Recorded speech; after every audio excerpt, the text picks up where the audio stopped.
I've got is, so I would have to, I don't have my phone present, but I think we're in a good place to start the meeting. So I'll go ahead and then we'll do attendance, Patrick. Okay. So hi, everyone. We're going to call the meeting to order of the Parks and Recreation Advisory Board and the Transportation Alternatives Planning Committee, Tuesday, December 7th, 2021. Patrick, if you could go ahead and call the roll for attendance. Yes, Andy Turner. Yeah, Scio Township, present. Rita Clinton. Yep, Scio Township, Washtenaw County, present. Patrick Mclaughlin is also in Washtenaw County and present. Alec Jerome. Oh, God, sorry, you okay? Scio Township, Washtenaw County. Who got hurt? You okay? Somebody's iPhone is on. Yeah, it's mine. I don't know why. Lisa Baker. Lisa Baker, Scio Township, Washtenaw County, present. Chuck Billups is not present, if I understand correctly. Hobson Calhoun. I've never called you Hobson before. I'm sorry. Hobson, okay, very good. I've been promoted. Present. Okay. Scio Township, Washtenaw County. Bob Hyde. Present, Scio Township, Washtenaw County, Michigan. And Norm Roller. Present, Washtenaw County, Scio Township. Okay, everyone on the Parks Advisory Board is present with the exception of Chuck Billups. Andy, did you want me to do the roll for TAP, or do you want to let Patrick Shields go ahead and do that? Oh, Yeah, Patrick, could you do that, I please? could do that, yeah. Chris Chang, Present, Scio Township, Washtenaw County, Michigan. Suzanne Flowers,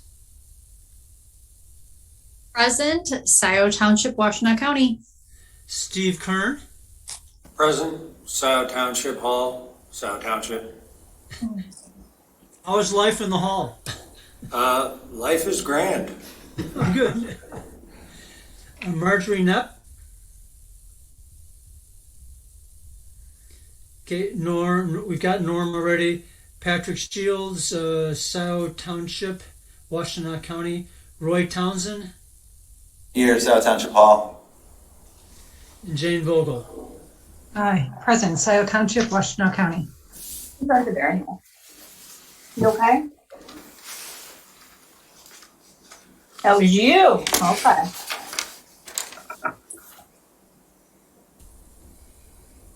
Looks like we have a user iPhone that's unmuted. They just muted. Great. Yeah, I muted it, but yeah, so we'll just see. They can unmute themselves. I'm not sure who that is. I don't know if it's somebody from the public or. Are we all set on the roll call? Yes, we are on this side. All right, great. Thank you, secretaries. So item B, approval of tonight's agenda. Is everybody comfortable with tonight's agenda, or would anybody like to make any suggestions for changes? Alec? I just want to speak real briefly. I know there's been conversations regarding the OMA and our meeting, the meeting configuration. I've had a discussion with the clerk. I'm having a discussion with legal counsel at Township. I've expressed all the concerns of the LPC, which I also help with, as well as the parks.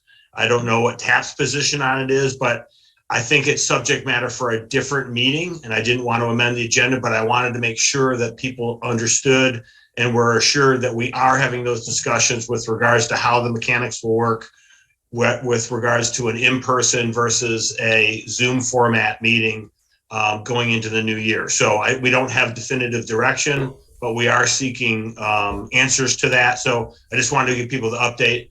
And if otherwise, I would move to support the agenda as proposed. Support, Suzanne Flowers. I would support. All right, Patrick, go ahead and call the roll. Do we do the entire PAB and TAP then for the roll call? Mm-hmm. Okay. And I just want to make sure that the support was from Alec And who's supported Second it? from Calhoun. Okay, second from Hobb. Okay, thank you. Andy Turner, Yes. Rita Clinthorne, Yes. Patrick McLaughlin votes yes. Alex Jerome, Yes. Lisa Baker, Yes. Hobb Calhoun, Yes. Bob Hyde, Yes. Norm Roller, Yes. Chris Chang, Yes. Suzanne Flowers, Yes. Steve Kern, Yes. Norm Roller. Yes. I'm sorry, Norm, we've already gotten you in there already. Patrick Shields, Yes. Roy Townsend is next. Yes. Jane Vogel. Yes. Okay, I believe we have unanimous support for the agenda. No, I just logged. Oh. That's me. I apologize.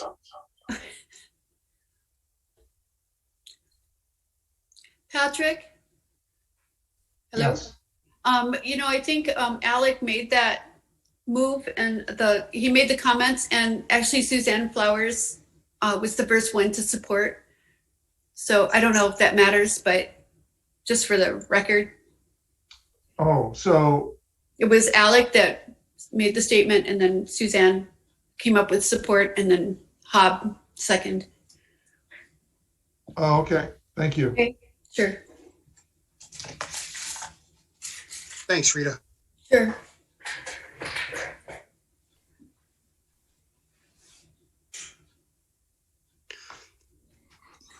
Patrick, are we all set on item B? Yes, we have unanimous support. Okay, great. Thank you, sir. So item C, introductions and updates. Patrick Shields, did you have this was a good idea. This is why I put it in. Did you have a certain idea of how you wanted this to go? Do you want each person to maybe introduce themselves and just do kind of a brief introduction? Yeah, I think what I was thinking was introduction and mostly your involvement with the township or other related community activities would kind of help us all understand who's in the room. So Okay. that was my thought. No, that's a great idea. Patrick M., do you mind just calling on people to make this have some flow so we're not guessing who should go next? No, I think that's an appropriate way to approach And this. you can call on me first. I'll try to set an example. Andy, you're number one on my hit parade right here. Thanks. So Andy Turner, so I am the chair of the Parks Advisory Group. I've been a Scio Township resident for 20 years, and I've been involved with parks since 2015. Served as a secretary, and then doing my 2-year term right now as the chair. So, and I'm a high school teacher, but I really enjoy all things parks and recreation, and so I appreciate this opportunity to work with you guys. And Rita. Hi, I'm Rita Clinthorne, and I'm the vice chair of the Parks Advisory Board. And I came on board probably, I think in 2017. Is that right, Patrick? Because we came on together. Yes, Does that sound right? Yes. I live sort of close to Skyline High School.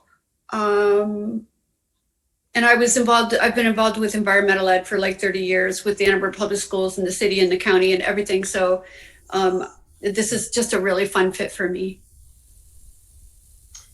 And I'm Patrick McLaughlin. I'm serving as the secretary currently. And as Rita just indicated, we both joined in 2017. So we've had several years involved with the Parks Advisory Board. I'm a blissfully semi-retired PR person from working independently and from my home since 2008, and look forward to working with everyone. Alec. BOT rep to Parks, been a part of Parks, been a part of TAP before the first non-motorized long ago, part of LPC, part of Planning Commission, many years in the township working on different initiatives. That brings us to Hobb. Oh, no, I'm sorry. Lisa Baker would be next. I'm sorry. Thanks, Patrick. Lisa Baker. I'm a Scio resident for the past 30 years. And I've been on the board, I think, since 2018. My field is communications, and really just enjoy what we have at Scio Township in the way of recreation. So it's a pleasure and a privilege to be part of this group. Thank you. Hob. Yes, Hob Calhoun. I believe I'm just starting my 6th year with the Parks Advisory Board. First chair. Let's see. I am in a unique position because I also serve on the Land Preservation Commission, just starting my 2nd year there.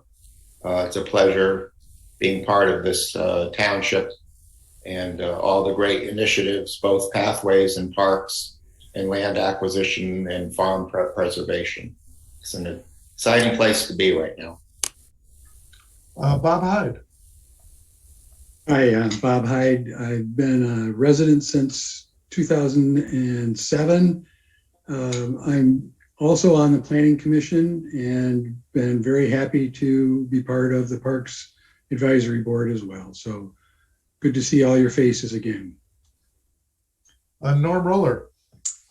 I've lived in Scio Township since 1988. I built 6 mountain bike trails in the county. I was the past chair of the Sierra Club back in the 70s and 80s. And I still have a business going where I do remote sensing of the environment, satellite imaging of forests and natural resources. And I enjoy the opportunity to work with all you like-minded folks. It's been a very good experience. Excellent. So that brings us to TAP and Chris Chang. Yeah, I'm Chris Chang. I've served approximately 1 year on the Township Planning Commission. I'm also the Planning Commission rep on TAP, and I'm also a city planner for the city of Ann Arbor currently. Excellent. Suzanne Flowers. Hello, I'm probably one of the newest residents of Scio Township. I think I've only been here about 7 years.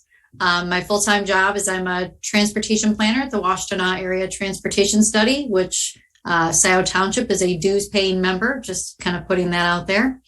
I do sit on the TAP committee, and I'm also on the working group for the Sustainability Committee for Scio Township. Thanks. Excellent. Steve Kern.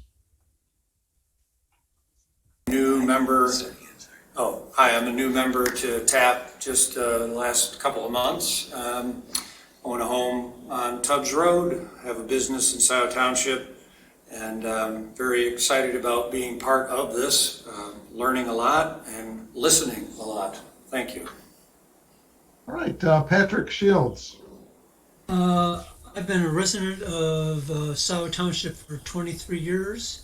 Started my involvement in the township with the initial roads committee. I was on that for I think 13 years, and then joined TAP in the inaugural group. I'm now also joined the new version of the now called the Roads Advisory Committee, and I'm the TAP's representative to that, and I'm also on the Zoning Board of Appeals. And I love Scio Township. It's just a great community to be part of, and I'm with all that Hobbs said. Great. And then I believe Jane would be the last person to hear from. We've got Roy Townsend. Well, is Roy Townsend here? I'm sorry. Yeah. Yes. Oh, I apologize. I didn't mean to. Steve and I are both at the Township Hall. We just can't figure out the cameras, so sorry about that. Oh, got you. Okay, well, taking a picture of the ceiling. Yeah, we need camera training 101. So once we get that. So yeah, I'm Roy Townsend. I used to be Managing Director of the Washtenaw County Road Commission, worked there for 31 years. So I worked with all 20 townships for most of those 20 years, including Scio. I was on the Roads Advisory Committee. I'm also involved with TAP projects. I retired 4 years from the Road Commission, and now I work at Washtenaw County Parks, and I'm in charge of building the border trail, obviously through Scio and the whole county. So this year is about 5 miles of trail getting built. So I'm excited to be, bring that to Scio Township, my expertise, and so I'm chair of the TAP committee, and I'm also on the Roads Advisory Committee here in Scio. So thank you. Excellent. Thanks. Jane, then you would be the last person to report. Is this where you just say sort of wow? I'm really impressed with the length of engagement of everyone. So I have been tied in since about 2009 with the early version of a Pathways group. Alec, myself, Will Hathaway teamed up to really push the Park and Pathway millage forward and get that passed. So really been partnering with TAP to move the various pathway segments along, and also secure some pretty significant outside funding that I think you'll be hearing about later in the meeting. And like everyone says, really value the values in Scio Township around open space and recreation, and all of us who stay engaged and help make these great things happen. Thank you. All right. Patrick, did we get everybody? Let's introduce Chris Nordstrom, given his pivotal role in all of this. Good evening, everybody. Yeah, go ahead, Chris. Okay, I was sorry. just going to see Anna. I don't know, Andy, if you can see Anna there. Anna, call. Yeah, let's get Anna introduced as well. Sorry, Chris. We'll get one more. My name is Chris Nordstrom. I'm a planner and landscape architect with Carlisle Wortman. We helped the community. We've been working in the community for, I think, 15, 20 years now, something like that. I was involved with the last recreation plan and have done a bunch of work with the TAP group recently, helping secure some grants for you, and then being involved kind of on the backside with getting the Z Road pathway put in place, along with Jane and the rest of the TAP group. And I'm going to echo what Jane said. This is an amazing group here. You've got quite the wealth of skills and history in the community, and it makes it really fun to work here. Thank you. Thanks, Chris. And so Anna, if you please introduce yourself. Hi, everyone. I'm Anna. I'm a student at U of M studying ecosystem science and management and environmental justice. And I worked for Scio Township this past summer as an intern, and now I'm working in a part-time capacity managing trails in the parks. And I'm excited to learn from you all today.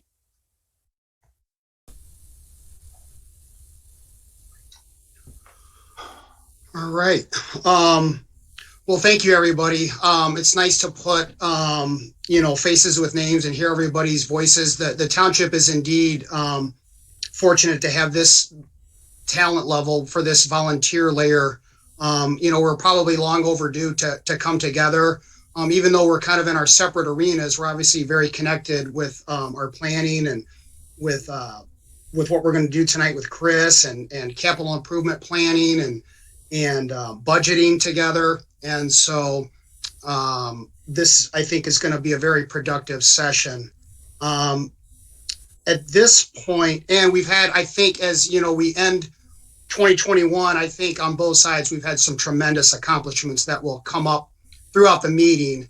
But just the pathing that's taken place and the, on our side going essentially from 1 to 4, and all the capital improvements, and then having our intern program, just the management, natural features studies, and it's all going to pay dividends with what we're going to do tonight. So at this point, let's go to item D.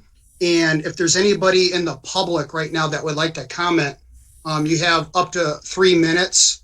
And if you could just raise your Zoom hand, and myself or Patrick or Rita or any of the officers will try to locate you. Any Zoom hands? Patrick, do you see? I do not see any. I do not see any. Okay. Hey, Andy, can I make one comment real quick? Of course. If that happens to be David Reed in the David box on the screen, I want to recognize David has been a very big part of parks, of pathways for many years in the township, and just a big part of building the layers of foundation that we continue to sort of work from. So I just wanted to recognize that. Yeah, thank you, Jane. Actually, I think it's David Rowley, the township. Oh, I take it all back then. He would like to say a few words. He's in the township hall with us. Yeah, please do so. And Hob, I see your hand as well. So, all right, can you hear me? Yes, we can. All right, I apologize for the video problems that we're having, so you probably can't see me, but I just wanted to stop by and introduce myself. My name is David Rowley. I'm the new township administrator. I've been here since December 1st, so literally 1 week tomorrow. But I did want to offer my support to your committees, and if you need something from me, please let me know. I've had good discussions already with many people here in the building, and then also several members of the public have also stopped in. So just a word of introduction, and I'm pleased to be here and looking forward to working with all of you. That's much appreciated, David. Thank you for joining us here. Hob? Sorry, that was I was clapping. Oh, okay. Sorry. Yeah. Hope that was okay. For Jane's comment. Yep. All right. Last call for public comments. Okay, so now we're on to item E.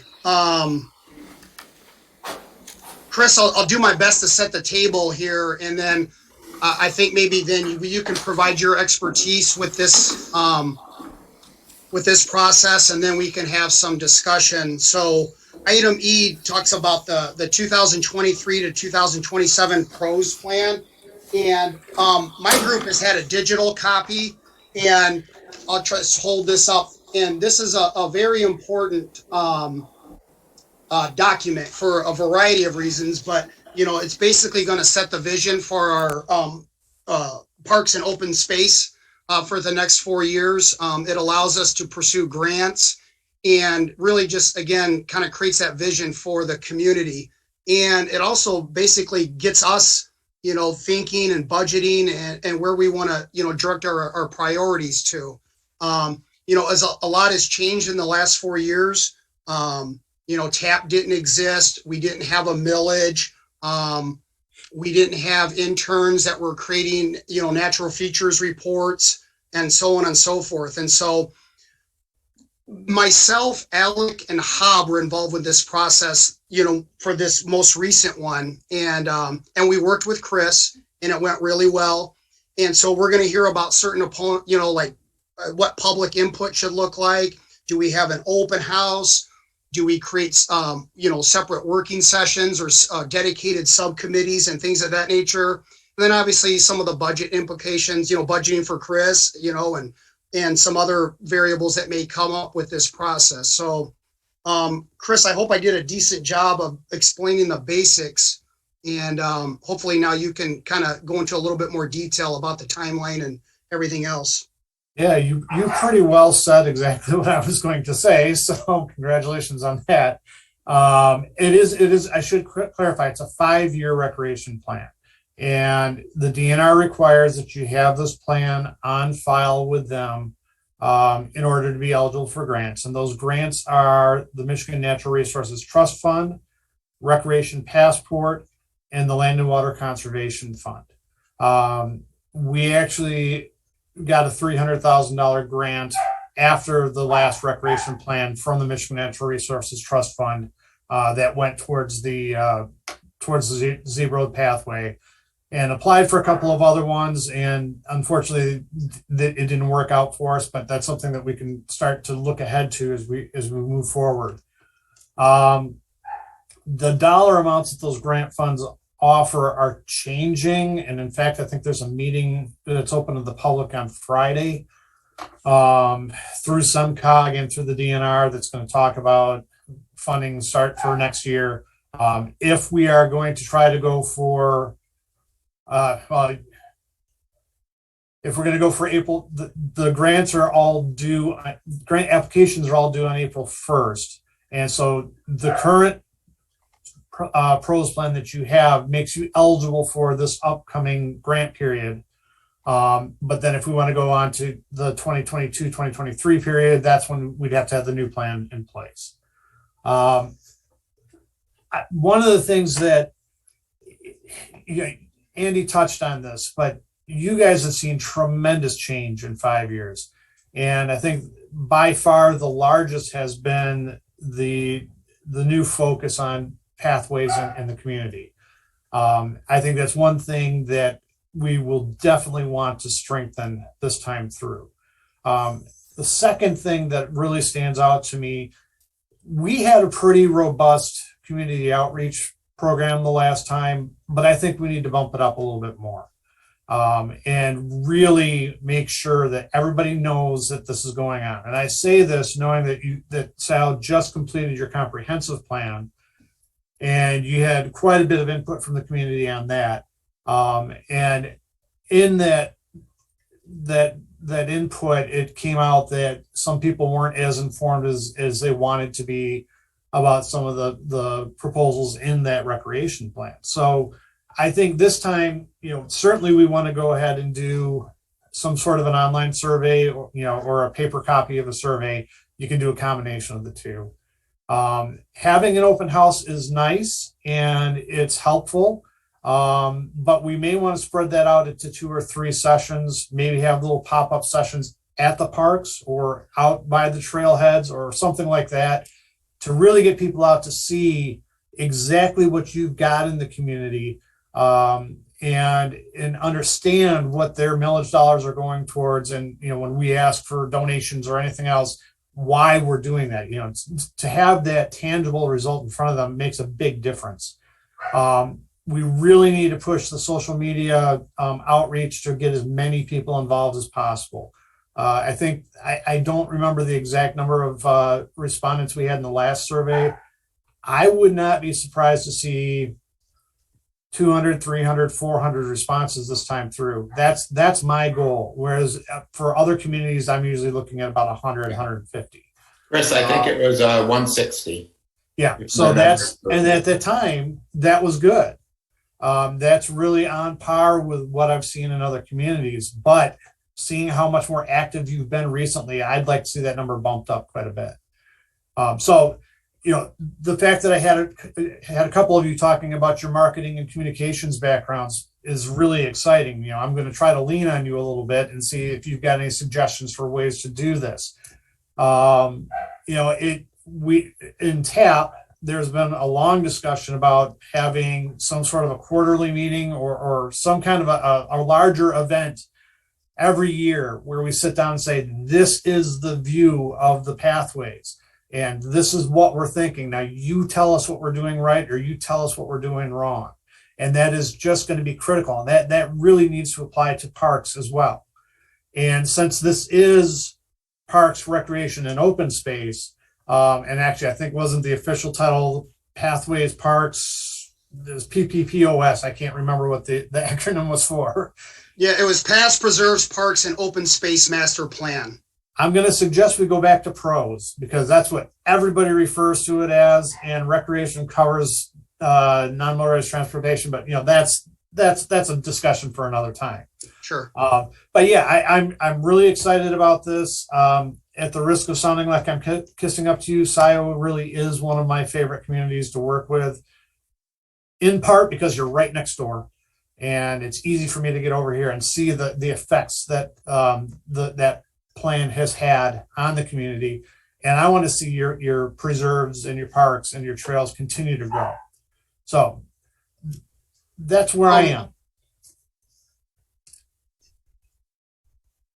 Thanks, Chris. So, we want to, I have some questions. And then if anybody has questions, please feel to jump in or, raise your Zoom hand, and we'll try to, because I'm sure. So from a public input perspective, Chris, last time it was kind of a combination of, thinking about the number of questions that we want to have. And then through your expertise, you're able to craft some questions. And then we gave you guys feedback. How would you like that process to look like? Because, Patrick M., our secretary, he's done a great job of energizing our Facebook presence. We have a more sophisticated website now. do you have any thoughts in terms of creating just a traditional like survey of 5 to 10 questions?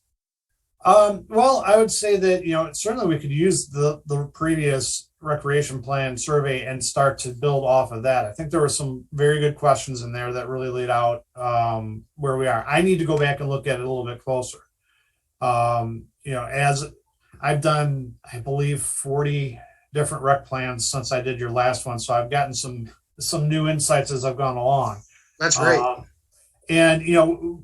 I believe we did a kickoff meeting the last time, and it certainly makes sense to do that again, where it isn't necessarily a public meeting, but it's just sitting down with the parks group and really just picking through, because it's basically a working session. So we can set that up really whenever you're ready to get going. I can tell you it's going to be a very busy year next year. So it's in everybody's best interest to get started on this absolutely as soon as possible. And the longer we have for community input, the more community input we're going to get, and the better the plan will be at the end. Can I say something? Rita? Yeah, I see Rita's hand up. I just wanted to bring up 2 points here. For one thing, I think it was Hob and Jacqueline kind of got together, and so we've been doing these Saturday morning walks in our preserves, and so we do it once the first Saturday, I think, of every month. And that's been, some of it was sometimes well attended. This last one was a little quiet, but it was, it's winter now. But Anna and James also came up with a survey, and they've put those out in the parks, and they did a QR code, and we're delivering them, taking them with us. And they also did brochures for some of the preserves. So anyway, so there has been some initiative started that way. That's great. And all of that information, we absolutely should include in the plan and use that to inform your decisions.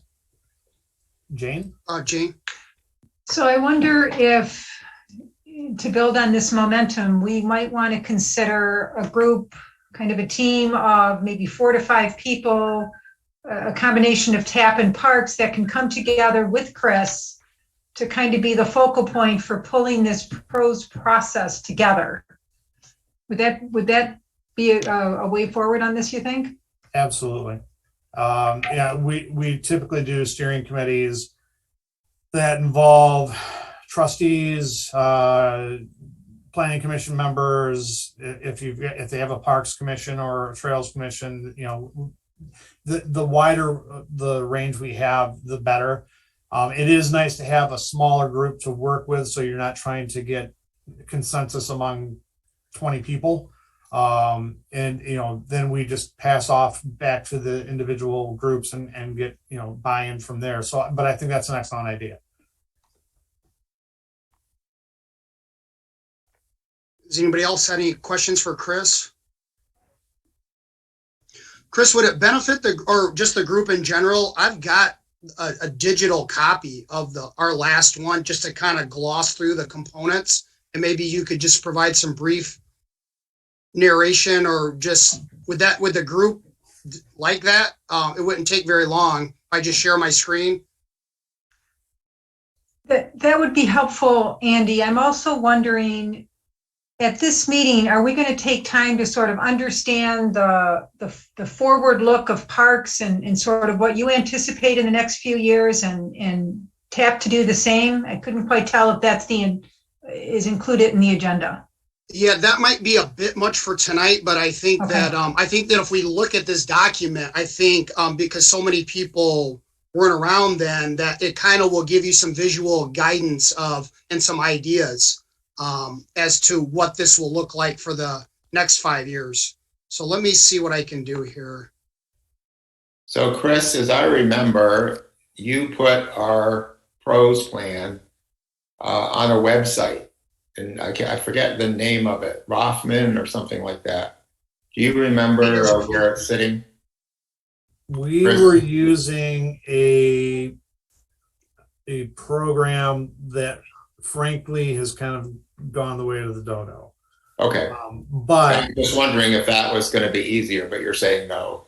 Yeah, I mean, we can certainly set up a website if that's something you're interested in.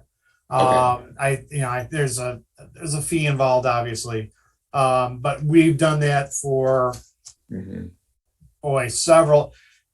Typically, when we're doing a joint planning effort, so for example, recreation and comprehensive, we'll put together a website for that total planning effort. I put together a website for I guess it's 3 different communities that came together on a trail feasibility study that I'm currently working on. We use that really successfully. We're doing the same thing in Ypsilanti Township with the dog park that they're exploring. So putting together just a basic website that's kind of the focal point that people can go to very quickly, find the survey links, find meeting information, find drafts of the plan. That's something we absolutely can do if that's something you are. No, I think that would be, that'd be perfect. Thank you, Chris. And Jane, I like your idea. I mean, essentially, that's how I recall it, Chris, is that we would have working sessions, volunteer, but we would all be at Township Hall and working on write-ups and kind of wordsmithing and kind of strategizing the whole document. And a lot of it could be, done away from if you couldn't make the meeting, you would just submit your write-ups, and then obviously you did a lot of the heavy lifting. But so I'm kind of gliding through this. Here's the table of contents, and hopefully this is helpful to people because we can kind of go through the whole thing here. Hey, Chris, I'm sorry, Andy, I just have a quick question. With the census data getting ready to kind of formally be released, Chris, are you going to be using still like 2010 census data, or are you going to be using ACS data as part of the update? Well, actually, SumCog has been posting 2020 data, so we've been using that. We always go. I tend to lean on SumCog's numbers just because it's an easier repository to draw from. And the ACS data is decent. It's not as good as the census, but frankly, there's a lot of concerns about the most recent census too. So, as long as we're consistent with what we're reporting, that's really what's important. One thing I'm going to say about this right up front, about, I think it was a year, maybe 2 years after we finished up the Scio plan, I had some talks with Ben Carlisle in my office, and he said, well, why do you have the goals and objectives towards the back of the plan? I want to see that right up at the front. And I want to see the action plan right up at the front. So when we go forward with this, you'll see some shifting of chapters, but the chapters will all be in place. And the reason is it's required by the DNR. We've also gotten a new GIS person in, so we can make some things a little bit cleaner, a little bit nicer looking. I was pleased with how this plan turned out, again, with the input from everybody here, but I think you're going to be more pleased with the next one that comes out. Certainly there's going to, as we've kind of already hinted at here, there's going to be a much larger emphasis on trails and a little bit larger write-up in there. And I'm actually tempted to make that a separate chapter. It may not be necessary to go quite to that length, but there will definitely be much more to talk about in this coming plan. So the community background, for example, which is what you're looking at right now, and we start talking about natural features and the racial makeup and just the whole background on the community has been pushed to the back will be pushed to the back of the plan.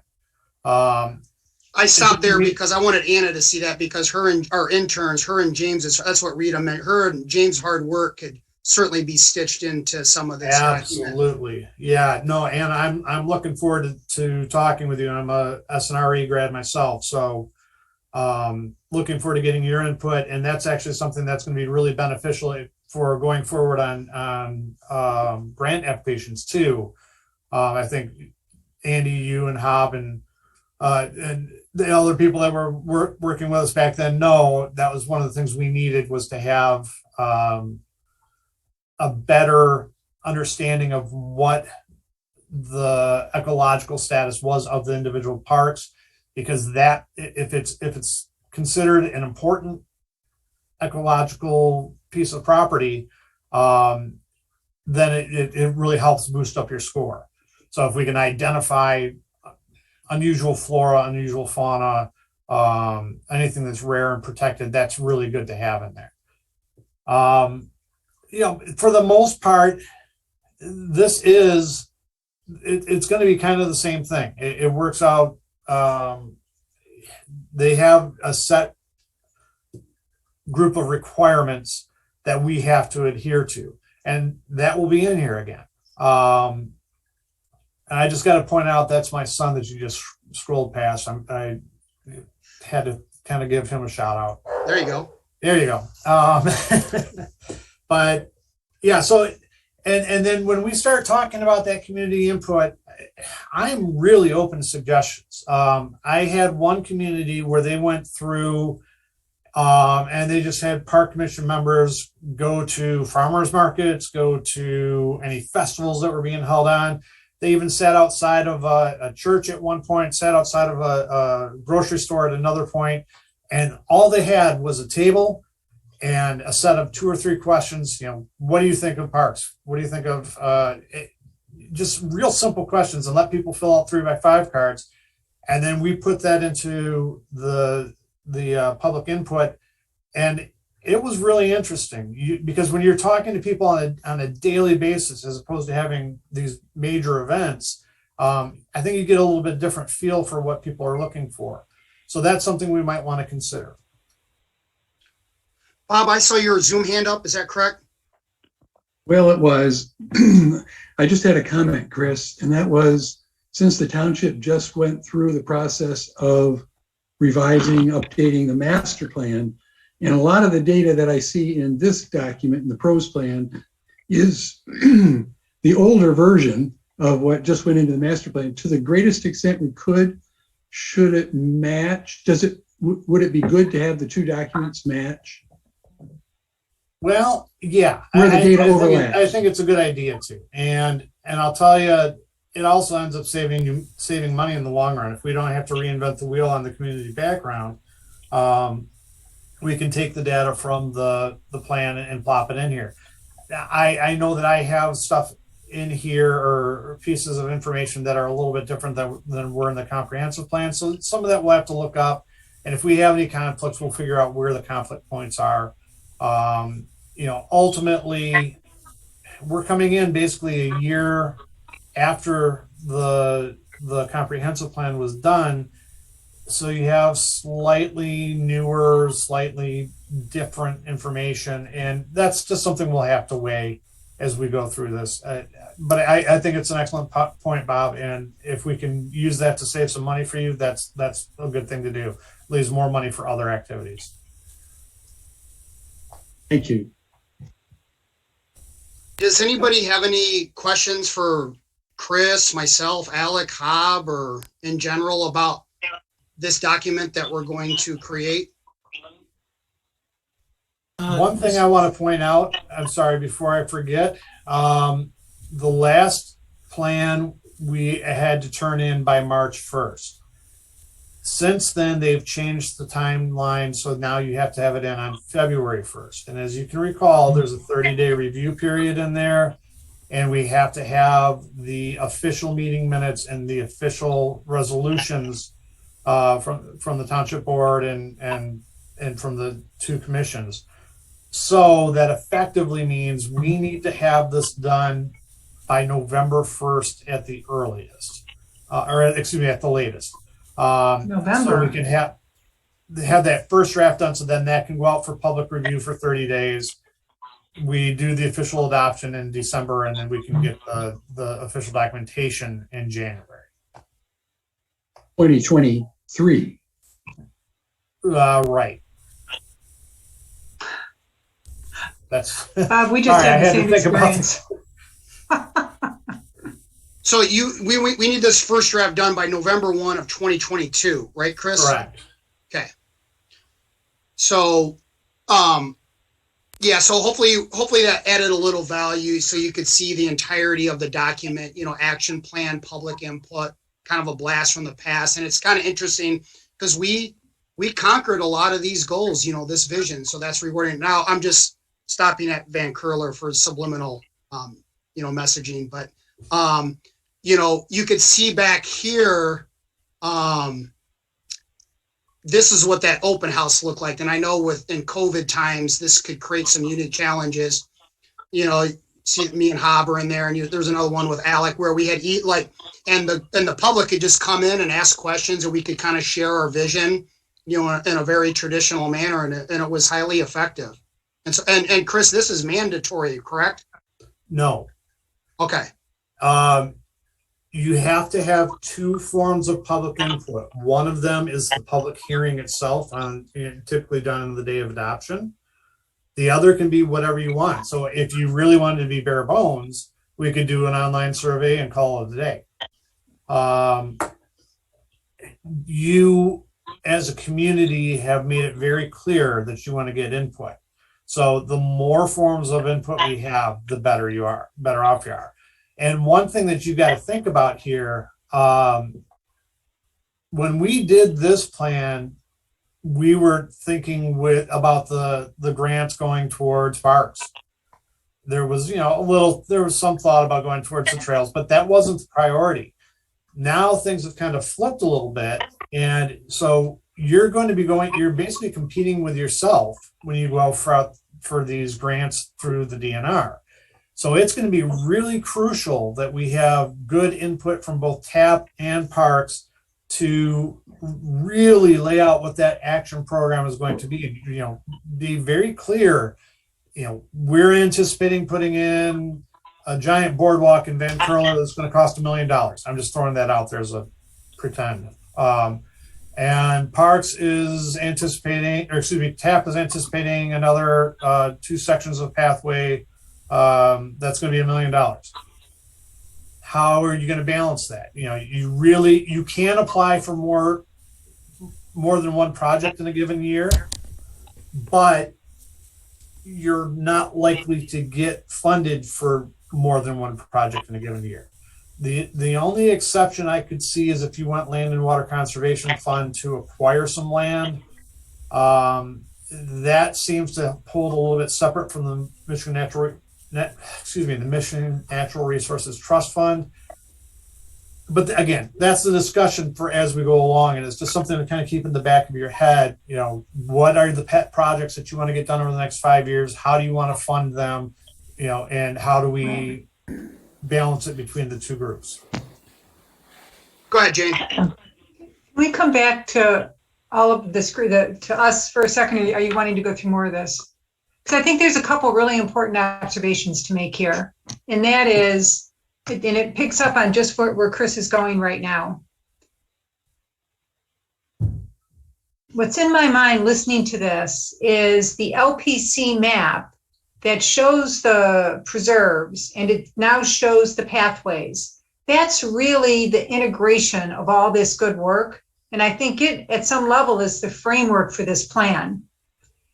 But picking up on what Chris was just saying, it just feels so critical that our early work is focused strategically, looking forward. What are the priorities year 1, 2, 3, 4, 5, 23 to 27?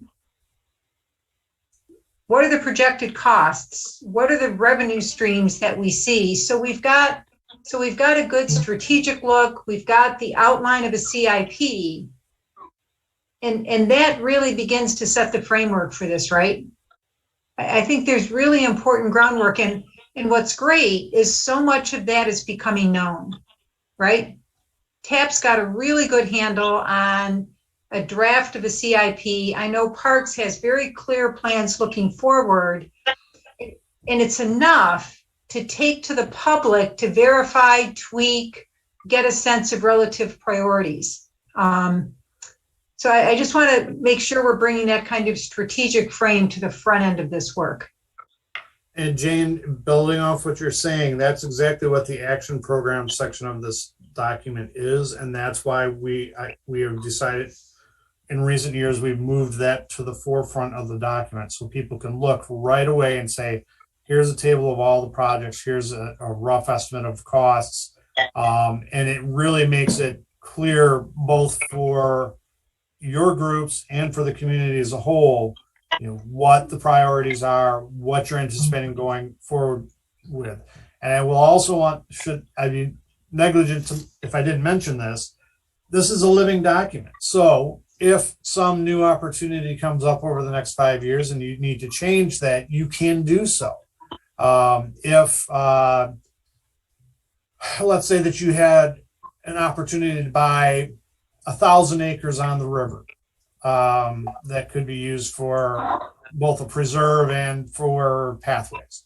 And that didn't show up until 2024, and you could get it for $100,000.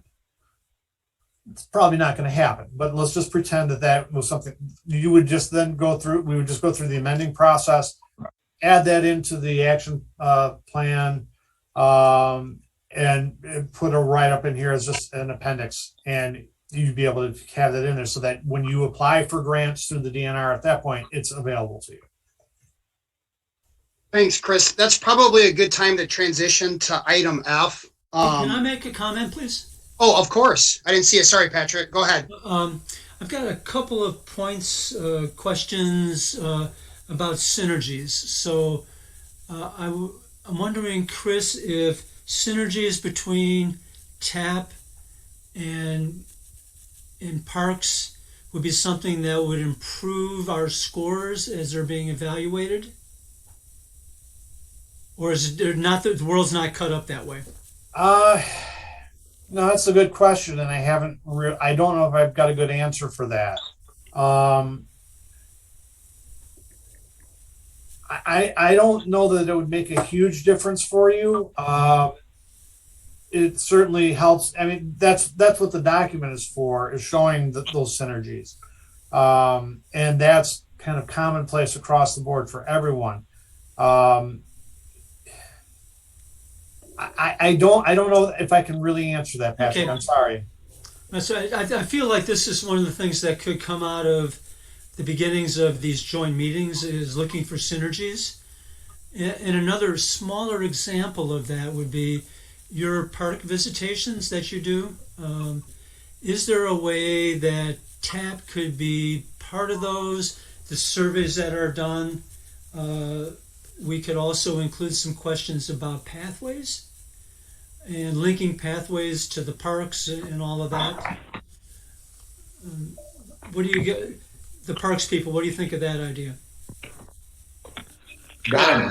Yeah, no problem. Patrick, if you send me the emails of your current group, I will include them in all the invitations to our,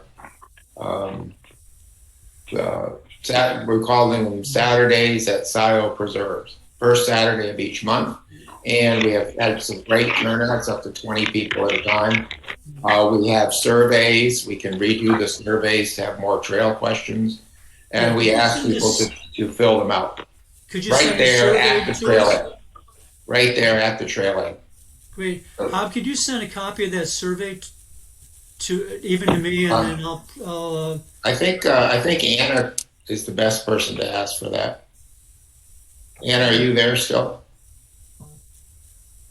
Yeah, I'm here. You answer Patrick's question. Yeah, I can send you a PDF of the survey and the Google Docs survey, or the Google survey. Great. And then Norm has done a good job of communicating with us about the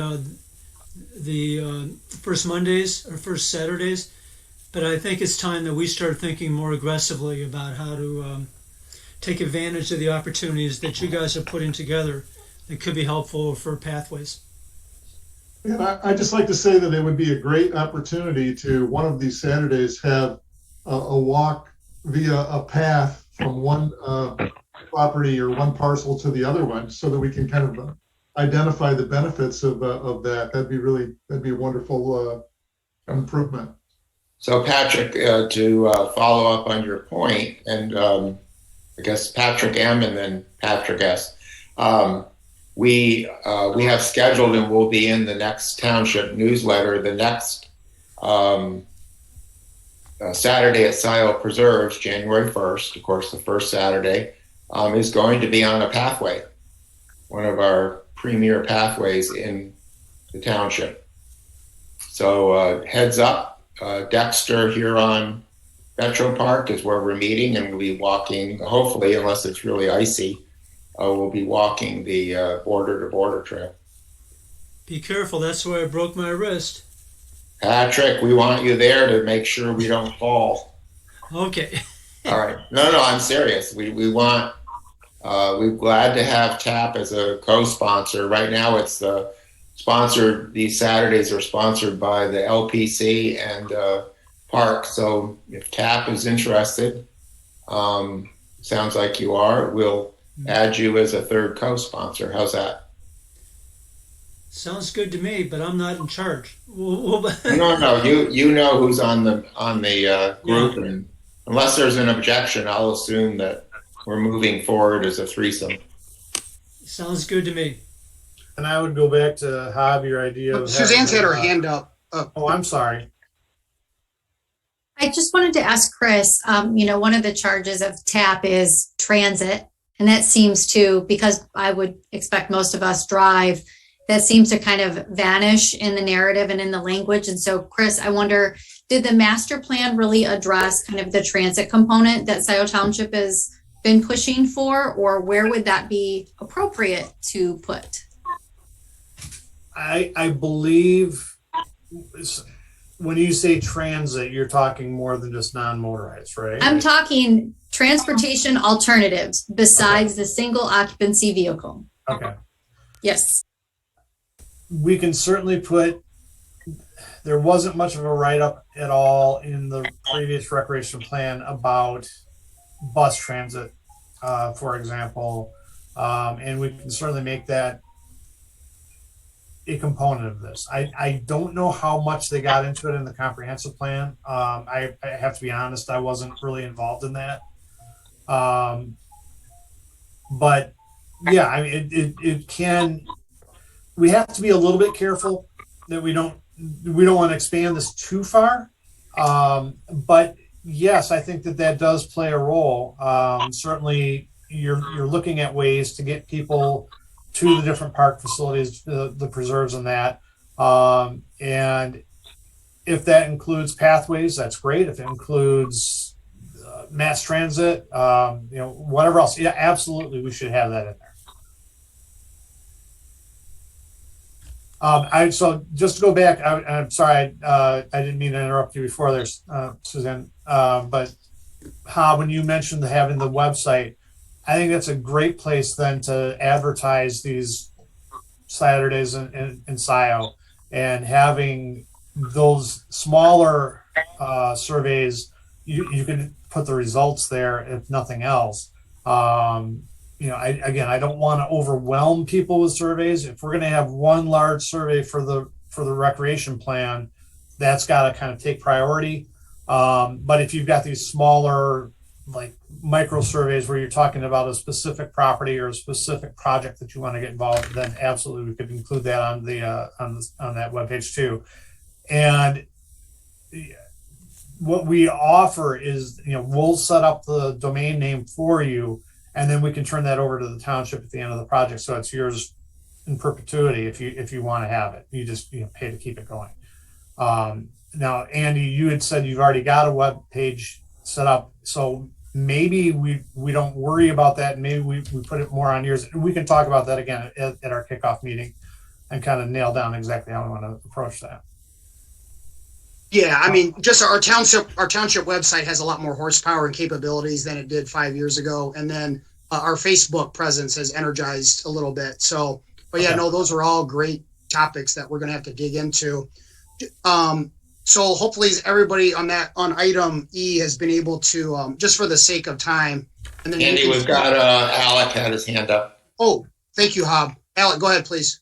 I was speaking on the sake of time, so that's great. I just think there's some easy takeaways. Obviously, public input is very important to the group. I think working through the minutia of it in this meeting isn't really probably the right format for it or the place. We have the township website, and obviously we can create different opportunities with walks and surveys and the like. I think the other issue that I'm getting from a takeaway is that I would like to see the pros plan have a more representative expression of the TAP groups initiatives as a whole, that it's not completely integrated as it was because of our it wasn't as fully developed that long ago. I'd also like to say that there's a budget process that we'll be going through and a CIP that's going to overlay with the PROS plan. They're going to inform one another, and part of the budget process and the PROS will overlay with the grant opportunities. And that's the reason that we have members on these teams that are members of a planning commission and a parks group, of an LPC and a planning commission, and the vice versa. So this is just a formative meeting, and that's why it's so important for those representatives that cross-represent different groups to share that information and, you know, always suggest there's an opportunity for us to come together. That's where we work best together, because really we're all stitched together as part of the fabric of Scio. So TAP is as important as Parks is as important as LPC. That's why we passed the millage that was inclusive of all those elements. So this is just this demonstrates that point, and we need to keep that in mind. And you know, I thank Chris for his input, but I think we also need to be move forward with some of those assumptions, and obviously we'll have to convene again to continue this discussion. Great, well said, Alec. So moving on to item F. So with the grant activity, I think we can keep this pretty brief, but I guess if I may, maybe I could just set this up as a two-part question. Maybe Roy or Jane or Patrick, or somebody from TAP, they could maybe just kind of just do a brief summary of your grant pursuits for 2022. And then I guess the second part, while I have you, Chris, is, and I think you've already kind of answered this, is that because we're all on the same team, but what are the considerations and strategies or conflicts if the Parks and Preserve side wants to pursue a grant as well? You know, so then you have multiple applications in from the same township. Yeah. So those are two things that come to my mind. So, Roy, well, let's see if Roy wants to pick that up, or I can jump in. Yeah, Roy, do you want to start on that? Sure, I'll start on that. So yeah, TAP, we met a couple weeks ago, Chris, Jane, and I, and Patrick Shields, talking about putting together the CIP. So yeah, there's a lot of different sources that we can use TAP. There's the federal TAP, Transportation Alternative Program, which with the new infrastructure bill passed in DC, there's going to be new money coming down the pike for the whole nation, and obviously Scio in Southeast Michigan will be eligible for that. There's a DNR trust fund. We've received some of that money in the past, but we'll also be pursuing that in the future. Also connecting communities money. It's part of the road millage. Part of that goes to county parks, and of that, 500,000, 600,000 every year is then reallocated back to the communities. The current phase of Zeeb Road got 300,000, and once you finish the phase, you're eligible to apply for that again. We'll also be looking at private funding and local funding, other local funding sources. And what we try to do is leverage the millage as far as we can. So we, combine that, match it with federal funds, state funds, local funds, so we can stretch those millage dollars that we raise here locally. A prime example of that is Parkland Plaza. We got a lot of businesses out there. A lot of it was commitments when they developed their site and other commitments. We were to put that together with sort of minimal millage money and a lot of their money to spend. Exactly. So that's what we try to do. In some situations, a smaller project might be just all millage. But that's what we're looking to take advantage of funds that are out there and leverage those. Right. Some of those take a while to get into the loop, and other ones are quicker. And I think this money we just received with the help of Jane and Will and others at the township, $1.5 million from Representative Don Lazinski's office in Lansing. That's going to pathway on Zeeb Road. Part of it's going for the next phase on Zeeb, and then the other piece will be for the interchange, making the crossing across I-94 at Zeeb Road safer. $750,000 for both the future phase on Zeeb and the phase on across the I-94. So there's a lot of different irons in the fire of how we use our leverage, the millage, local millage dollars. That's advantage. Once you have some money locally, then you can leverage other monies. Exactly. And that money to the state. So exactly. Follow up anything on this. Thanks, that was exactly sort of the rationale as we built support for the millage, that the millage enables us to go leverage some other funds. And And Andy, if you'd be willing to let me share screen for just a second, I Of want course. to just orient. Well, this is going to be the discussion at our TAP meeting tomorrow, but while we're together, I want to orient parks to the scope of not just pathway segments in the 5-year view, but also a surprising number of funding sources, as Roy is pointing out, and what a small percentage of the total cost of a segment the millage actually covers, because we've been so successful getting outside dollars. So can I take 5 minutes and just, I don't want to go into the detail, but I want to orient you to what we're working on. Would that be Oh, I helpful? think that'd be great. You should have permission. All right, this moment always feels like you're taking someone through your sock drawer, right? Right. But there it is. Okay, so put this over here. So what we did down the left-hand side here is just talk the various segments. And so Parkland Plaza has been in play forever. It's finally done. Zeeb Road has been segment 3 all the way to 6. And we can talk about that. But then we really divide the township into the south. Well, Zeeb is kind of the backbone, as you know. The southwest segment. Woodview is a developer with a great big PUD out by Jackson and Baker, and they are going to build $800,000 worth of a pathway segment for us. It's fantastic. It's part of the negotiation with that PUD. Then we're going to need a connector back to Stabler. Then another developer, Trailwoods, is going to do the pathway along Stabler to Park and Park towards Zeeb. But then we're going to have a final section at Zeeb to get the pathway on Park to Zeeb. So that's what we call the Scio West segments. The Scio East, as you know, let's see, Parkland Plaza really belongs here. That's done, right? But man, now we got to think about how might we get from Parkland Plaza over to Liberty and Scio View. Mark and Linda Smith and that developer are very open to the conversation of how we might move through that development. Then you get to Liberty. And we need to be thinking about, well, gosh, what are options that could move us along Liberty back to Wagner? And we already have, okay, so then you're here, Liberty, you get to the Liberty and Wagner intersection, and then you got to most likely on the south side of Liberty, get yourself to Scio Ridge. Now you're talking some real population density in the township. And how do we fix up some gaps in the sidewalks and pathways that are in the neighborhoods along Scio Ridge? So that segment, that set of segments we call the Scio East, right? Mm-hmm.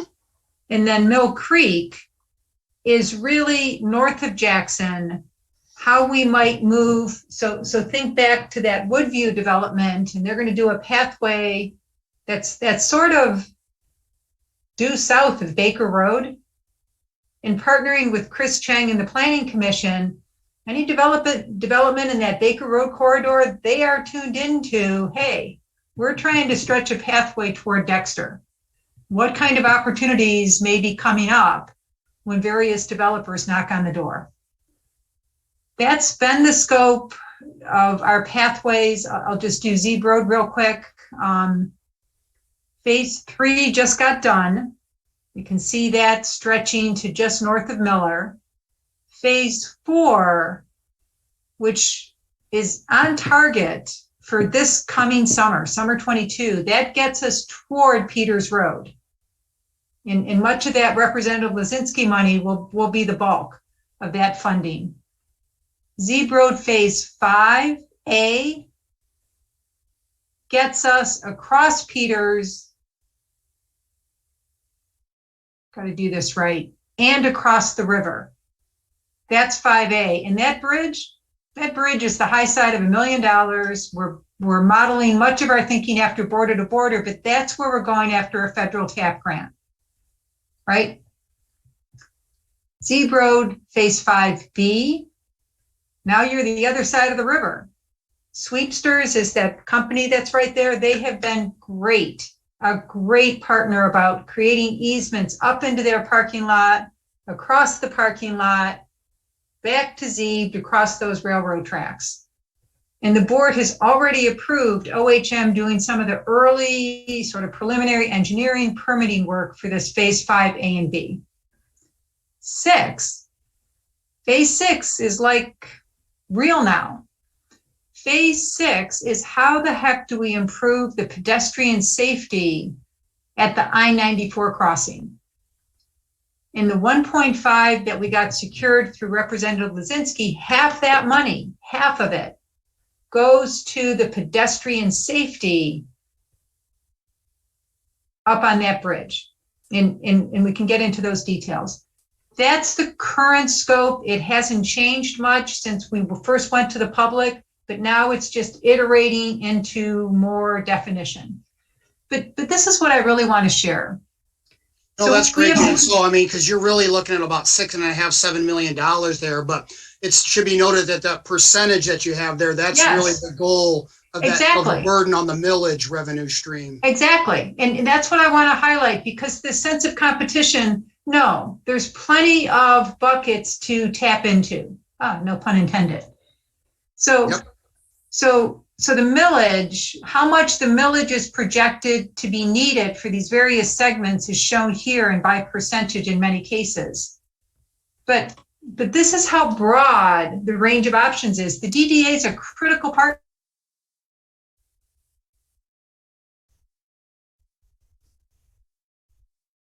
Jane froze on me. I don't know about anybody else. Get right back. Uh-oh. Yep, Jane, you're breaking up. Oh, too bad. What can I do to fix that? You could try turning off your video. If I may, Jane. So Chris, like just while, the Parks group has you here. So, I mean, because we've done 3 applications. I know I've done 3 applications with you. Actually, the Zeeb Road Trail way back in 2017, and then a couple Township Hall pursuits. But I'm taking that with all these buckets, there's room for us with your consultation to absolutely pursue, some of our goals that require, more funding that the millage will provide at this juncture. Yeah, that's correct. And it's, as Jane was talking, it occurred to me that calling it competition between you is probably not the right choice of words. It's just you're just gonna have to strategize. If TAP were going for an Natural Resources Trust Fund 1 year, and you were going for a grant in that same year, maybe that would be a chance for you to go for a recreation passport instead, if it were a smaller project. So there are options out there. It just highlights the importance of strategizing and trying to get that down on paper. Exactly. Great. Well, I think that was really valuable. Does anybody have any questions for Jane or Chris regarding the pursuit of grants or just monies in general for our causes? Patrick, do you see any Zoom hands? Because my screen, I mean, like I can't get to them. It's hard to see. So Andy, and this is both Andy and Roy, I really think that there are 2 parallel work streams, and whether we try to do them as 2 great big groups pulled together or whether we decide a smaller team structure, but there's that kind of strategic work, which I think both groups have a pretty good handle on. And then the CIP that falls out of that. And then exactly like Alex says, that's the overlay or the other side of the coin to what this PROS plan will become. And there's a lot of narrative that then gets built into the PROS plan. So we just have to be smart about how we organize ourselves to get that work done.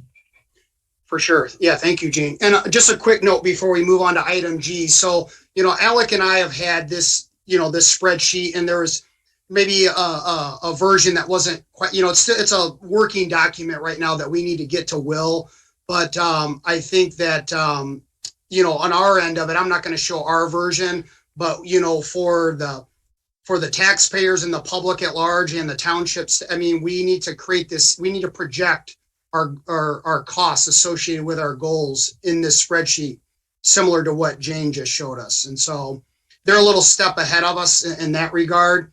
But that is part of our goal structure in the near term that Alec and I can tackle. But obviously, we're going to need input, and obviously, it'll be aligned with our continued goals discussion. So Steve, I think you're still, in fact, let me go find you. So we're going to move on to item G, and this is going to work out really well.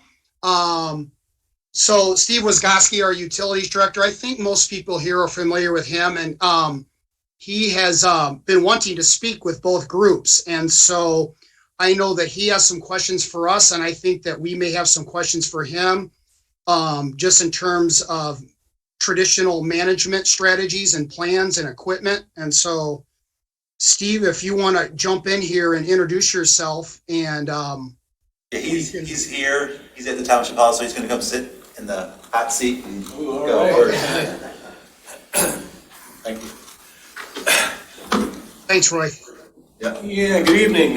Thanks for inviting me, and I apologize for being late. And I guess first of all, I'd like to thank you all for your time and efforts on behalf of me as a township resident. So I appreciate all your time that you guys are putting into improving the township. So that being said, I guess my burning question is, as a utility department, which has normally been focused solely on water and sewer, as we expand recreation opportunities in the township, what are your expectations for township employees or contractors as far as maintenance of both the parks and the pathways? And secondly, what funds are available to achieve those plans?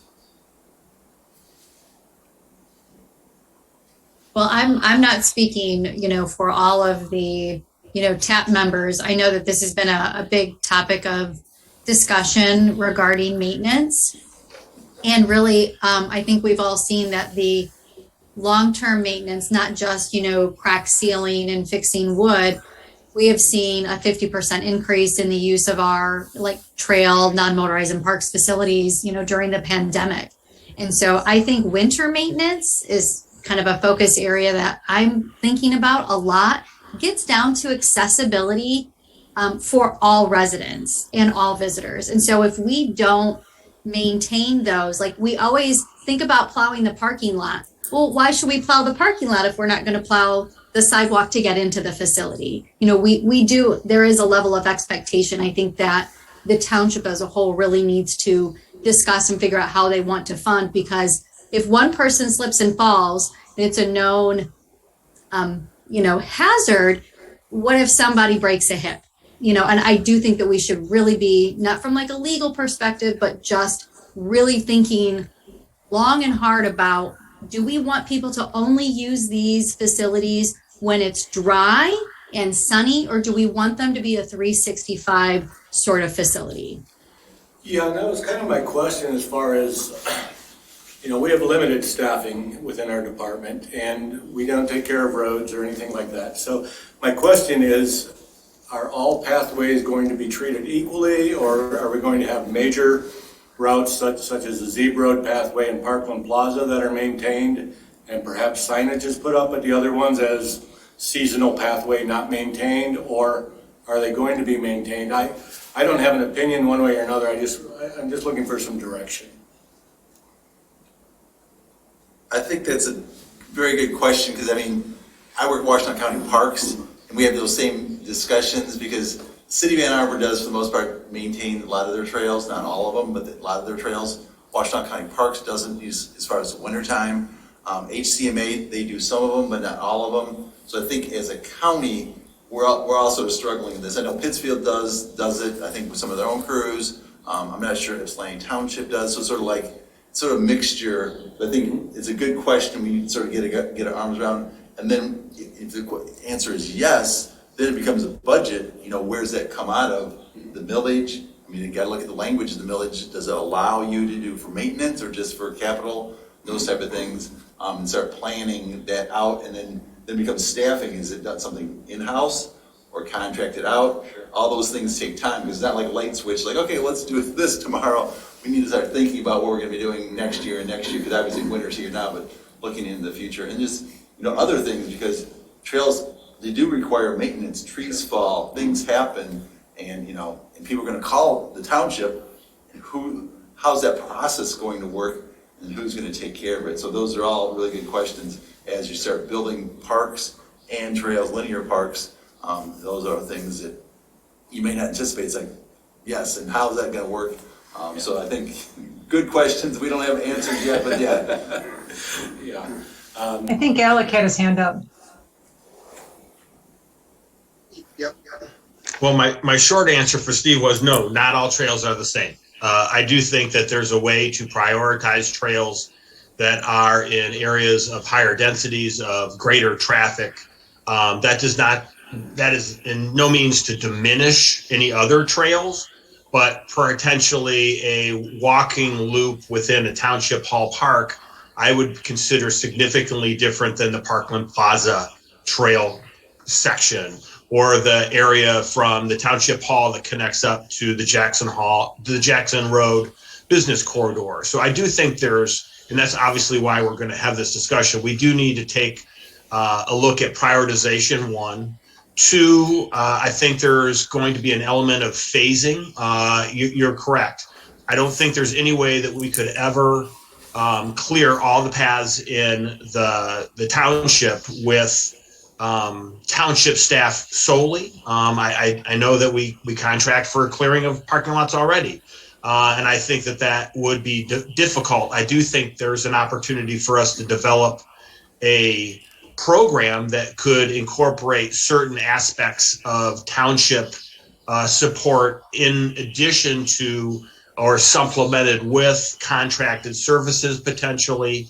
I know that Patrick broke his wrist. I walk Dexter Huron. The border to border is not cleared at all. Dexter takes on a segment of that. Dexter Huron clears their park and their park alone. So I think we need to be mindful of what we're going to be clearing. I do feel a greater responsibility of clearing it than if you're going to build it, you should clear it. And I do think there is some responsibility in that. So I'm not leaning towards not clearing areas, but I think that we need to take a phased approach in determining, prioritizing which ones we do first, then which ones and how we fund it.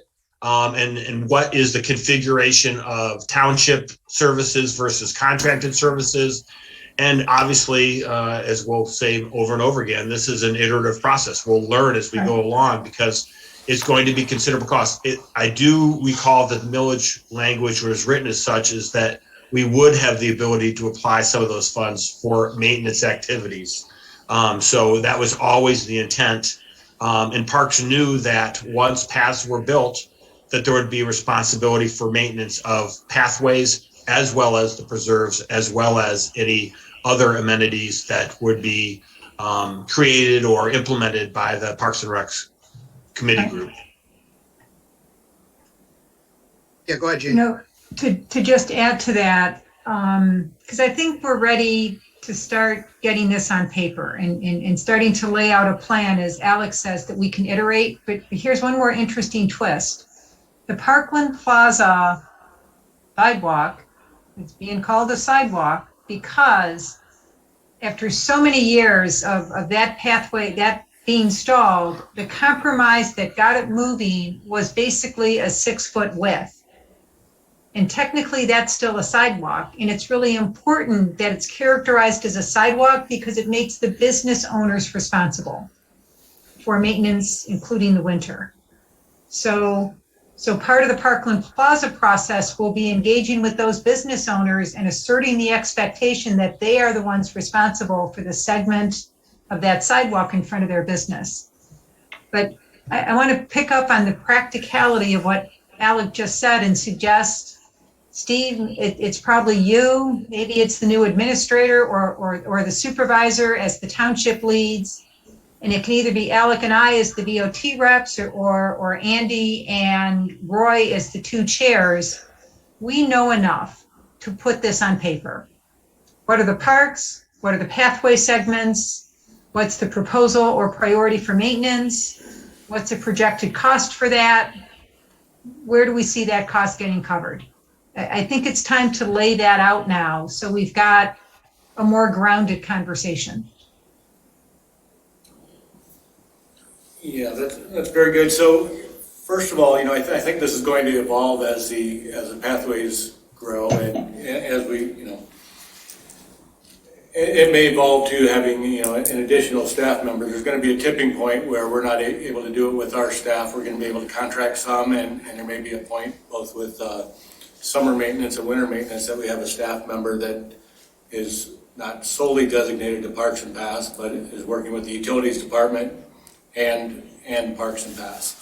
But in the meantime, we're going to get more snow soon, and we really don't have any snow equipment for it. My understanding was that Parkland Plaza was going to be maintained by Scio Township, and maybe I was given that information in error. If the business owners are taking care of it, that's a different story. But if we were to do that, it really doesn't lend itself to a truck with a plow due to the width. I think it's already been tore up a little bit by somebody trying to maintain that way. So, I'm looking at possibly purchasing a small gator type vehicle with a brush in the front and a plow, and that could also be used for other duties within the Parks and Pathways, as far as, say, taking a chainsaw back there, pulling some branches out, those type of things. But I was under the understanding that we were going to take care of Parkland Plaza. Is that so? If that's not the case, that's a slightly different issue. See, so Steve, exactly, because there is not that clarity is why it's feeling to me like it's time to get this nailed down. So I have a request. As the utility lead, would you be willing to get a meeting pulled together? It's yourself. From Parks, it's Andy and or Alec. From Pathways, it's Roy and or me. And then it needs to be Will, because he's got a perspective on this, and or David Rowley, the new administrator. If you could pull that group together, I think we know enough to start getting this kind of outlined enough to make some decisions. Okay, great. Yeah, and we can start off with a certain segment, and it'll mature as we move forward. But I think it's as from a legal standpoint, I'm really not sure if we need to put signage up, or if we're not going to maintain it, or if the expectation is to have these things cleaned all the time. But like Alec has said, the county doesn't necessarily maintain the border-to-border trail, so I guess it's all over the place. Right. So, I know this is more in the TAP domain, but it seems like we got to get some clarity on business owners and property owners, what the expectations of them are for the pathing, in front of their properties, and then whether you can actually even do anything on those, or, the enforceability and things like that. I know from our end, Steve, in the short term, like if we wanted our parking lots cleared of snow, like say at West Scio or Liberty Pond or Marshall, right now that would be subcontracted out. I could get a price on that, and then we also have a plow that we clear our water stations and like to the water tower and such. So we do have a plow that's capable of clearing some small areas, but it's not like a commercial type. Our truck's not a newer truck, so we could clear the lots. It's just a matter of setting, like Jane was saying, prioritizing and having the expectations of what we're going to do. Right. Then we can see what we can handle and what we may need to farm out. Exactly. Right. So what I would suggest, again, to just keep this pragmatic and actually sort of get this done, coming into that meeting, Parks needs to come with a list of the parks, a list of the preserves, and a sense of priority. And Pathways needs to come into that meeting with a list of the pathway segments and a sense of priority, so that we can look to the township staff to take the lead on, great. I understand the good work from our commissions. Let us take the lead on now thinking through a maintenance plan and some costing proposals so we can make some good decisions together. Yeah, great. Well said, Jane. Does anybody have any other questions? Yes, Rita, go ahead. This is only because I know Ann Arbor Public Schools, they may do some of their survive things this winter at Sloan, and they need to be able to get a bus into that parking lot. So I may get a call from them many times saying, Rita, do you know how we're supposed to get that done? And what would you like for me to tell them? Because they start like January. I don't think they'll do it in December, but maybe. This question for me? Whoever. I mean, I don't know. I can. What would you like for me to say? Yeah, I would have to look at that lot and see what's, what it looks like. I'm not, real familiar with that to, I guess having a schedule of knowing when they needed it or having a plan on any of these things as far as if we have 2 inches of snow, is that when we're going to take action or some sort of, rule or plan of action so we can do our regular duties and take care of this and then find out if we're biting off too much right now for the staff. We have 2 utility techs, so it's not like we have a large staff. And so if something else is going on with, say, a water main break or a blockage somewhere, quite frankly, nothing's going to get plowed, and we're going to get on that. So we would have to, we have lots of companies in the area that we could call and get that done in short notice. I just need to have authorization to do that, and I'd like to get some bids from the different companies on the different areas on, for how much they would charge for snow removal for the Sloan Preserve, for the Marshall Lot, or whatever you have. Okay, they have they usually have their schedule. I think it's done by now. It's been a terrible time for the environmental ed program with the schools. But I can try to get that schedule to whoever I should get it to. It feels like they did send it to someone in Scio Township. I'm sure they did, but I'm not sure who it went to. If it was Will, or I have no idea. So I think if you got it to Andy or myself, that would inform the discussion we're talking about prioritization and timing for the other parking lots. So we'll make sure that it's integrated from a Parks and Rec. Okay. Yeah, that'll certainly be a goal. And then obviously we just want to be fair to Steve. The reason I asked the subcontractors, sometimes they could do a great job, but that's got a new gravel parking lot. And I just know from history that sometimes they can get roughed up pretty good if it's not done. And I know it'd be in good hands with Steve and his staff. But before we move on, I just wanted to thank Steve. I don't think this group realizes how much he's bought into helping us out on the parks end with mowing Liberty Pond, Township Hall Trail, Marshall, on and on and on. So he's really helped us out to keep our green spaces looking really nice for our public. So thank you, Steve. Yeah, thank you. It's we're eager to do that. It's just a matter of learning and taking on the responsibility kind of in baby steps. So we're not equipped to go full bore, but we can certainly augment with outside resources as necessary. And I think that's going to be very relevant for the budget discussions that are coming up. Any equipment that you need and thinking about staffing, from a human resource perspective. Sure. Going from 1 to 4 is a big deal on our end. And so, we're at a point where we need, some pretty active management. And then also, like Anna's still here, she's doing a great job for us from a habitat trail perspective. But sometimes and you mentioned like the chainsaw, sometimes, you need somebody that's certified to get back in there to clear a trail, especially if the public at large is, getting frustrated because a trail's not open on one of our preserves. So, Anna, do you have anything from as our trail manager perspective? Yeah, I'll just add, if you are out hiking and you see a tree down or something that I can handle as one person, you can let Hob or Rita or Andy know, and they'll let me know, and I will get out there. Just clearing the trails as much as I can, picking up trash, etc. Thanks, Anna. Any other questions for Steve or myself, Roy, Jane? Anybody? Okay.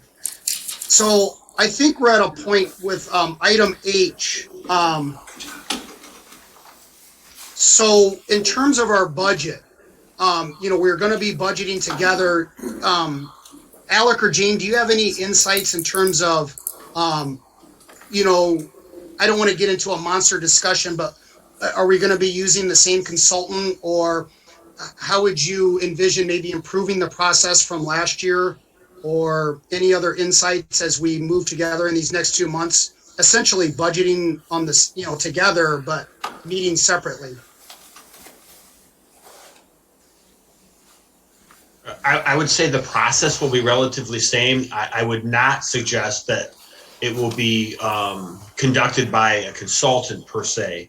I think that was in regards to the fact that we were learning it and it was the first year we'd implemented it. I would offer that the sooner that all of the groups, and obviously TAP has is a little bit more advanced in their development of some of the budgetary requirements.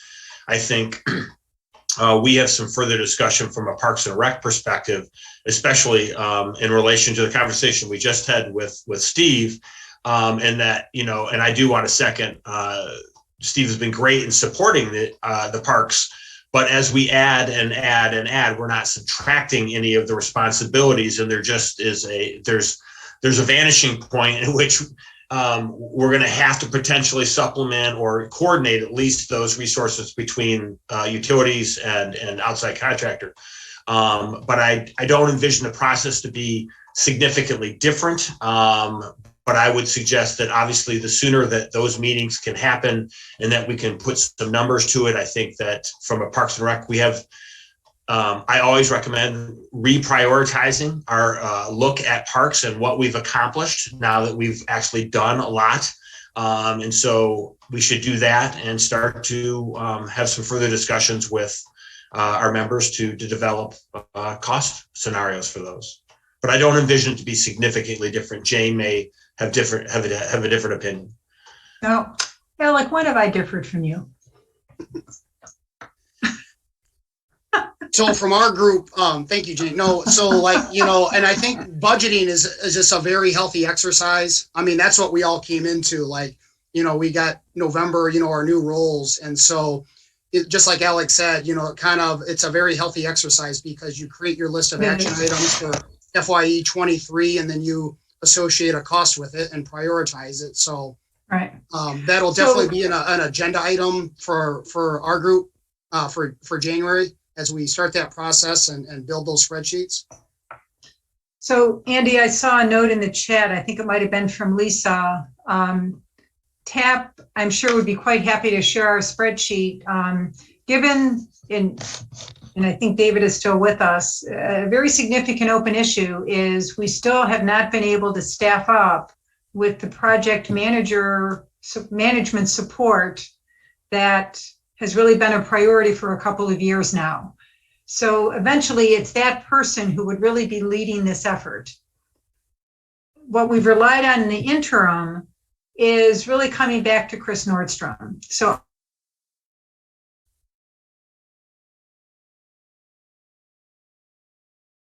You froze, Jane. Jane, you might want to turn your video off if it'll still maintain your audio. Guys, yeah.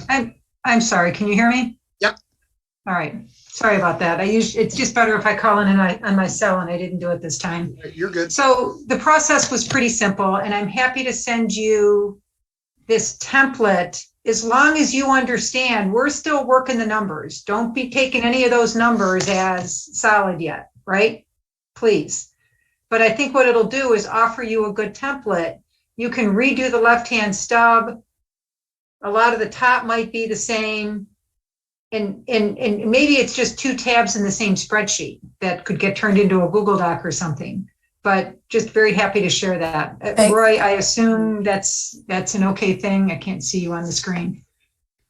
Yeah, that's fine. I mean, yeah, we're all doing this together. Exactly. Exactly. Thank you both. I just, it's hard to see everything when you're scrolling through, and yeah, I found it very useful, and I also see it as just a great sign of progress. So that's why I wanted to, have a more thorough look at it, and I appreciate all of it. Thank you.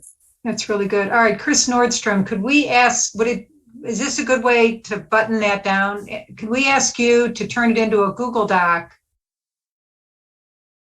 Well, there's certainly no rush. So, yeah, whatever works for you. Right. Yeah, I can do that, or we can send it. Whatever works best. We'll figure something out. Right. A Google Doc gets a little uncomfortable because too many people can maneuver it. But maybe you can be the point person for getting the template to parks. Thank you.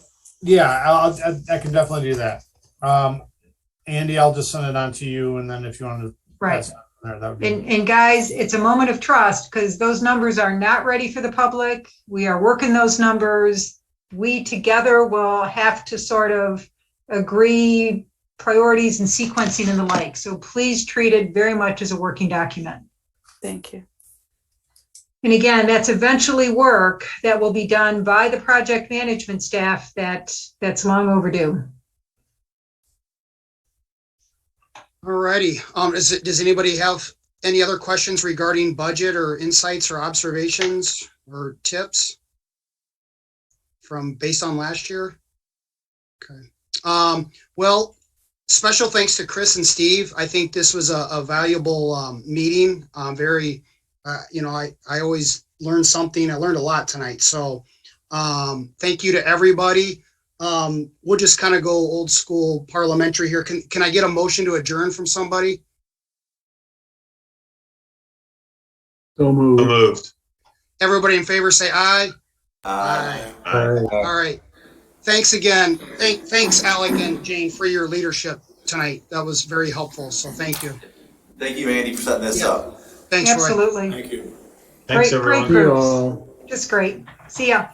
All right. 3, 2, Thanks, 1. bye.